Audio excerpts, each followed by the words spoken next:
Alors, Oui. surtout pour ce voyage, qu'est-ce que nous avons ramené? Nous avons mis en place... On le voit de belles images, hein, et on se rend compte que ça a été franchement... vous avez passé un très bon séjour là-bas en Guyane. Alors, j'en profite oui. pour les remercier parce que c'était un séjour véritablement meublé. Alors, nous avons travaillé à mettre en place déjà 2 différentes conventions. La première, je vais dire sous-convention, parce que déjà, la première, c'est déjà le jumelage. Mais nous avons mis en place une première convention qui nous aiderait à mettre en place, à créer une sorte d'immersion aux jeunes de la commune de Grand Popo et également aux jeunes de la commune de Makouria. Alors déjà, ça va prendre quoi à partir du mois d'avril? D'accord. La délégation... Ça va très vite, hein? Très vite, oui, parce que c'est la volonté que nous avons mise en place. La délégation de Makouria, qui sera au Bénin en avril, viendrait avec 3 jeunes de Makouria. Et la délégation partirait d'ici du Bénin avec 3 jeunes de la commune de Grand Popo. Et ces 3 jeunes, en réalité, qu'est-ce que nous avons fait? Nous avons décidé que ce soit des jeunes qui ne soient pas en position de travail, position professionnelle, mais qui ils ont connu des formations, et ils sont au chômage. Nous les amenons encore, ils font pour l'immersion, mais pour le renforcement de leur capacité. Chacun dans le domaine d'activité. Et ce serait pareil pour les 3 jeunes. Une sorte de brassage, en fait. De brassage, exactement. Oui. La deuxième convention consiste à renforcer le volontariat. Et ça, c'est déjà un système au niveau un système français.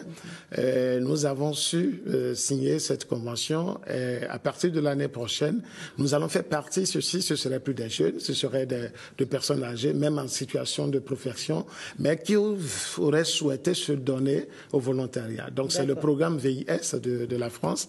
Et ceux-là aussi vont partir, mais vont partir pour une immersion d'1 an à 2 ans. Alors, tout ceci, au retour, doit nous servir.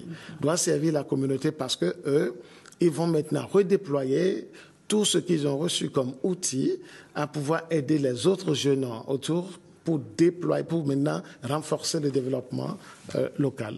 Ça a été ces 2 conventions. Maintenant, nous sommes en train de travailler sur un 3e pan. Ce 3e pan, c'est des projets communs que nous devons développer. Et ça concerne, tu l'as dit tout à l'heure, l'assainissement, surtout la gestion des déchets au niveau de nos 2 communes. D'accord. Ouais. Finalement, Grand Popo, commune de Makouria, partenariat gagnant-gagnant. Absolument. Pour sortir de cet échange. Absolument, oui. Et surtout, non seulement du brassage également, parce que j'ai parlé de l'intégration, mais des échanges qui pourraient nous aider à renforcer nos économies et avoir un développement comme cela se doit, surtout Makouria et puis Grand Popo, comme je l'ai dit, nous avons tellement de similitudes. On a la plage, on a l'eau, tout ceci en commun. D'accord. Voilà un peu ce pourquoi nous sommes partis. Mais la communauté s'estime bien satisfaite de tout ce que nous avons ramené. Et ce n'est pas que ça, il y a d'autres qui vont suivre.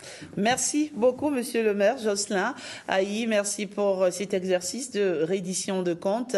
On n'en voit pas tous les jours. C'est ce qu'on demande finalement, n'est-ce pas, à nos élus. Merci. À vous. Merci.